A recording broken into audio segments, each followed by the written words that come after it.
జీవితంలో దేవుడు ఏశావులను అనుమతించాడో, ఫరోలను అనుమతించాడో, అలాంటి పరిస్థితులు అనుమతించాడో, ఇవన్నీ నిన్ను చెక్కడం, ఒక చక్కని శిల్పంగా చెక్కే దానిలో భాగాలే తప్ప దేవుడు నీ మీద ఏం పగబట్టలేదు, నువ్వంటే ఆయనకి ఏం ద్వేషం లేదు.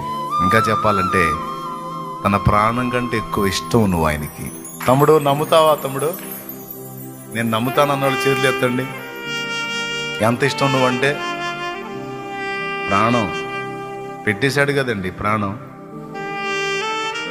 అదేనన్నా ఇంత ప్రేమిస్తున్నాడని చెబుతున్నావు, బాగానే ఉంది, కానీ నాకు ఈ బాధ లేదు అని. ప్రేమించాడు కనుకనే శ్రమల కొలిమిలో గుండా తీసుకొస్తున్నాడు. అదే నిన్ను ప్రేమించకపోయి ఉంటే నిన్ను వదిలేసేవాడు. సొదొమ గొమొర్రా వాళ్ళ బతుకయ్యేది నీకు. బాధలో ఇబ్బందులో ఈ జీవితం బాగుందా? ఆ జీవితం బాగుంటుందా? బాధలో ఇబ్బందులో ఈ జీవితంలో దేవుడు మనకు తోడై